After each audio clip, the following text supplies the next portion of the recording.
नमस्कार। आपने birth detail दिया 21 जुलाई 1995 दोपहर के 2:43 पर इनका जन्म हुआ। ये एक महिला की कुंडली है। इनकी कुंडली जो है वो वृश्चिक लग्न और मेष राशि की कुंडली है। लगन के स्वामी मंगल हैं, राशि के स्वामी भी मंगल हैं, यानी लग्न और राशि दोनों के मालिक मंगल हैं। इसलिए कुंडली के अंदर मंगल का मजबूत होना बहुत ज़्यादा अनिवार्य हो जाता है कि भैया अगर मंगल ही मजबूत नहीं होगा तो वो राशि और लगन दोनों पर प्रभाव डालेगा, दोनों ही कमज़ोर हो जाएंगे।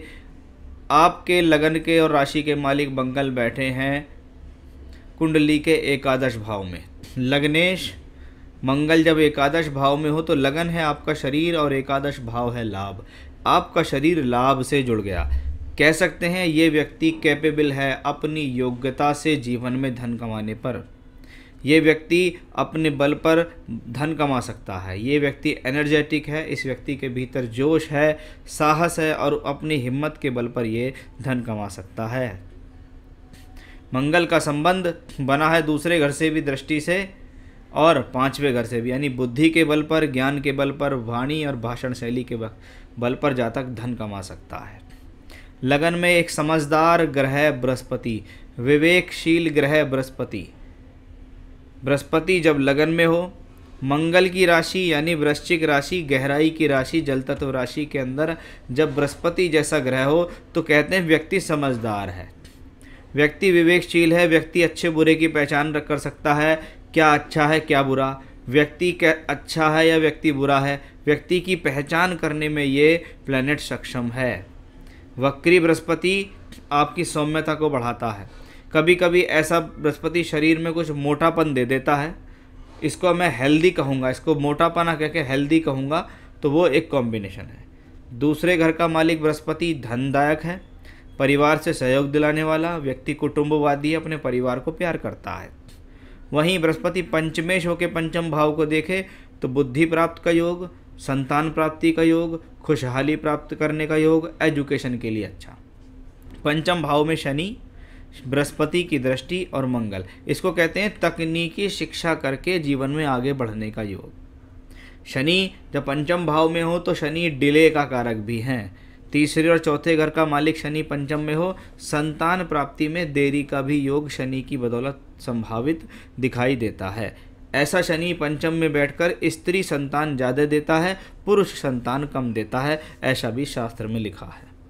वक्री शनि पंचम में मंगल से दृष्ट हो तो तकनीकी शिक्षा, मैनेजमेंट की पढ़ाई कराने में सक्षम है। अब कुंडली में पीड़ित ग्रह है चंद्रमा। चंद्रमा राहु केतु अक्ष पर है, चंद्रमा छठे घर में है और चंद्रमा के ऊपर मंगल की दृष्टि भी पड़ रही है। यानी अगर एग्रेशन आ जाए, क्रोध आ जाए तो भैया किसी के संभाले ना संभले। इसको कहते हैं तेज गति से आने वाला योग। चंद्र केतु का योग टेंशन तनाव देने का योग, मन के अंदर तनाव है, नकारात्मक प्रभाव है, सिक्योरिटी फील नहीं होती, व्यक्ति कहीं ना कहीं सिक्योर महसूस नहीं करता, व्यक्ति अपने जीवन में चिंता को महसूस करता है। ये इस चंद्र केतु की बदौलत है। यानी ये मानसिकता के लिए भी ठीक नहीं है क्योंकि चंद्रमा मानसिकता का कारक है। इस चंद्र केतु से यही होता है। जब ये चंद्रमा नवमेश होकर यहाँ हो तो नौकरी के क्षेत्र में तरक्की भी देता है, लेकिन नौकरी करना भी आसान नहीं होता, नौकरी में भी चैलेंजेस के सामने करने पड़ते हैं।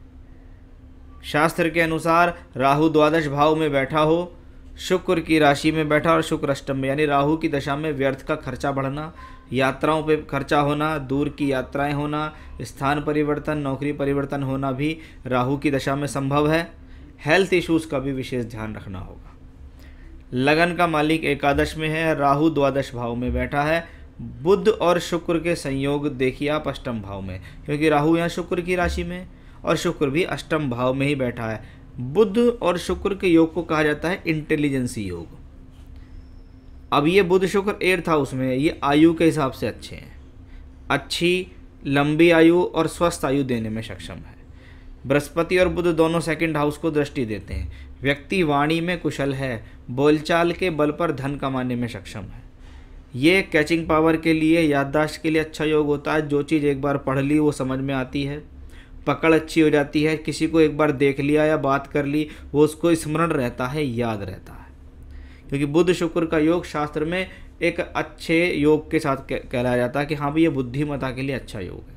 सूर्य बहुत अच्छे हैं, दशमेश होकर नवम में कार्य क्षेत्र में प्रसिद्धि देते हैं, लेकिन सूर्य की स्थिति पिता से कुछ थोड़ा वैचारिक मतभेद देती है। ये तो कुंडली के कॉम्बिनेशंस हैं, ग्रहों की स्थितियां हैं कि कौन से प्लेनेट कहाँ किस भाव में बैठे हैं, उनका क्या फल है। आप देखिएगा नवमांश में भी बुध शुक्र एक साथ हैं, सूर्य वहाँ स्वग्रही हो गए हैं, मंगल योग कारक होकर एर्थ हाउस में गए हैं, तो प्लेनेटरी पोजीशन नवांश में भी कुछ अच्छी हुई। अब सबसे ज़्यादा जरूरी चीज़ क्या है? राहु।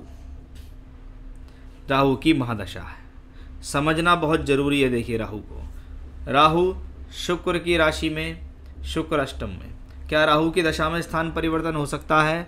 क्या राहु की दशा में दूर स्थान से जुड़ा जा सकता है? हाँ, संभव है कि राहु की दशा में कार्य क्षेत्र को लेकर दूर स्थान से जुड़ना या काम करना देखा जा सकता है। राहु स्ट्रगल कराने वाला प्लेनेट है, 12वें में बैठा है, खर्च कराएगा, सोर्स ऑफ इनकम देगा, लेकिन लगातार किसी न किसी साधन से खर्च भी होता रहेगा। हेल्थ का विशेष ध्यान रखना है, आपकी लापरवाही से आपकी सेहत खराब हो सकती है, राहु ऐसा देता है। राहु या चंद्रमा के साथ पीड़ित है, ये राहु केतु एक्सेस तनाव देने का योग है। राहु नवमांश में भी जब छठे घर में हो तो क्या है कि वे राहु की दशा में अपने वैवाहिक जीवन को सुधारने संभालने में भी संघर्ष है। क्योंकि 6th हाउस में अगर राहु हो और उसकी महादशा आ जाए, लंबे समय तक चलने वाली दशा, तो इसको कहते हैं पति पत्नी के बीच में कभी ना कभी छोटी बातों पर कुछ ना कुछ होता रहता है। राहु ने यहाँ भी देखिए दशमांश में 6th हाउस में कनेक्शन बनाया, लगातार राहु का कनेक्शन 6-12 6-12 6-12। अब भैया 6-8-12 6-8-12 से संबंध बनता हो और राहु की दशा लगे और व्यक्ति नौकरी के फील्ड में हो, तो मैं व्यक्ति से कहता हूँ या तो आप अपने जन्म स्थान से बहुत दूर जाके काम करेंगे, और यदि आप काम के क्षेत्र में हैं तो आप विदेश के लिए ज़रूर ट्राई करो। आप अपने जीवन में विदेश में जाकर भी काम कर सकते हो, ऐसी भी अपॉर्चुनिटी आपके पास है कि भाई करियर वाइज ये चार्ट कैसा है। हाँ, करियर वाइज ये चार्ट अच्छा है। करियर वाइज आप जीवन में क्या करेंगे? हाँ, जीवन में नौकरी करके अच्छा कर लेंगे। भले ही राहु की दशा में संघर्ष होगा, भले ही राहु की दशा में स्ट्रगल बढ़ेगा, लेकिन इस स्ट्रगल के बल पर ही आप आने वाले समय में अपने जीवन यापन करेंगे। जब राहु 12th हाउस में हो तो इसको विदेश यात्रा योग भी माना जाता है।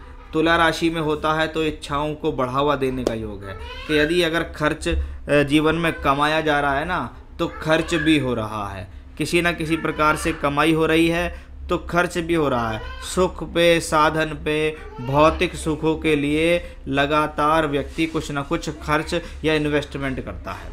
जब प्लैनेट 12th हाउस में हो, 18 साल की महादशा है, तो इन्वेस्टमेंट से लाभ कि जी मैंने म्यूचुअल फंड करा लिए, लाभ मिल गया, मैंने LIC करा ली, मैंने बॉन्ड खरीद लिए, मैंने गोल्ड खरीद लिया, तो ये क्या लॉन्ग टर्म इन्वेस्टमेंट से लाभ होते हैं।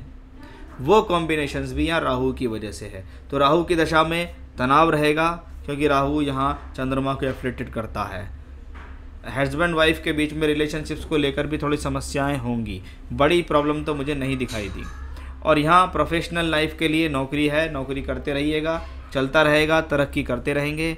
विदेश के मौके ना छोड़ें क्योंकि आपके चार्ट में है ऐसा कि विदेश में जाके काम कर सकते हैं। तो ये तो थे कॉम्बिनेशंस कि चार्ट क्या कहता है। हाँ, करियर ठीक है, मैरिड लाइफ के बारे में मैंने आपको बता ही दिया है। अब राहु की दशा बहुत लंबी है, वो 2019 में के लास्ट से शुरू हुई, लगभग 2020 से मान सकते हो 2038 तक जाएगी। दशा बहुत लंबी है। क्या करना चाहिए ऐसी दशा के अंदर जिससे व्यक्ति को लाभ मिले? देखिए, रोजाना करें आप देवी कवच का पाठ।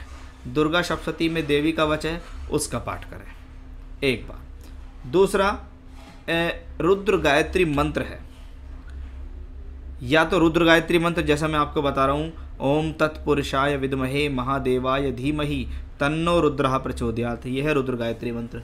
या तो इसकी रोजाना कम से कम 2 या 3 माला का जाप रुद्राक्ष की माला से करना शुरू कर दो, या रोजाना कम से कम 3 पाठ रुद्राष्टकम के करना शुरू कर दो। तो वो आपकी चॉइस है कि आपको क्या करना है। अगर आपको चॉइस के अलावा सारे ही उपाय करने हैं तो कर सकते हैं। देवी कवच करो, रुद्र गायत्री मंत्र का जाप करो, रुद्राष्टकम के भी पाठ करो, तो जो इतनी उपाय पूजा पाठ आप करते चले जाएंगे उतना ही स्ट्रांगली आप अपने जीवन में बेहतर होते चले जाएंगे। बृहस्पति का रत्न पहनने से इस हॉरोस्कोप को फ़ायदा है कि हाँ, ये व्यक्ति पुखराज पहन सकता है। उपाय तो जो मैंने बताए वो करने ही हैं, बाकी आप पुखराज पहन सकते हैं, उनसे भी आपको लाभ मिलेगा। अभी अगस्त 2022 से जनवरी 2025 ये वो समय जीवन में होगा जब राहु में बृहस्पति की दशा होगी। बृहस्पति धनदायक हैं और बृहस्पति का संबंध यहाँ से बैठकर 12 से बनता है। यानी अगर आप नौकरी के फील्ड में हैं और आप प्रयास कर रहे हैं कि मैं दूर जाऊं, विदेश चली जाऊं या विदेश जाने का मुझे नौकरी समय मिले, तो ये वो समय है जिसमें ये काम हो सकता है। आप नौकरी परिवर्तन करना चाह रहे हैं, नौकरी में चेंज चाह रहे हैं, तो ये वो समय है जिसमें नौकरी में चेंज हो सकता है। लेकिन लगातार कुछ ना कुछ दूरी का कनेक्शन बन रहा है। आपका जो जन्म स्थान से उससे दूर चले जाओ, या आप वहाँ जहाँ से गए हो वर्तमान में जहाँ पर हो उससे कहीं और अलग चले जाओ, तो कुछ ना कुछ लगातार वो दिखता है। क्योंकि राहु की दशा 12th हाउस की है, 12वें घर में राहु लंबे समय तक रिजल्ट देगा, तो ज़रूर ये नौकरियों में भी परिवर्तन कराता रहेगा और स्थानों में भी बदलाव कराता रहेगा। कभी कभी व्यक्ति क्या है, आज घर से नौकरी कर रहा है 30 किलोमीटर दूरी पर, अगली नौकरी मिली उसे घर से 60 किलोमीटर दूरी पर, उसके बाद उससे भी बेहतर नौकरी मिली 90 किलोमीटर या 100 किलोमीटर पर। तो 100 किलोमीटर वाली मिलते ही उसने सोचा कि क्यों ना हम अपना मकान बदल के अपने नज़दीक पहुंच जाएं। तो इस तरीके के चेंजेस लाइफ में देता है ऐसा राहु। लेकिन हाँ, ऐसा राहु प्रगति कारक है। बड़े संभल कर ध्यान से डिसीजन करेंगे तो आप जीवन में बहुत सफलता हासिल करेंगे। तो हॉरोस्कोप अच्छी है, कॉम्बिनेशंस ठीक ठाक मिले हैं और दशा भी ठीक है, प्रबल हैं आप, आपके अंदर मेहनत करने की क्षमताएं हैं और आप अपने जीवन में उनसे हासिल भी कर लेंगे। तो ये था आपकी हॉरोस्कोप का एनालिसिस, सवालों के जवाब, उपाय। नमस्कार।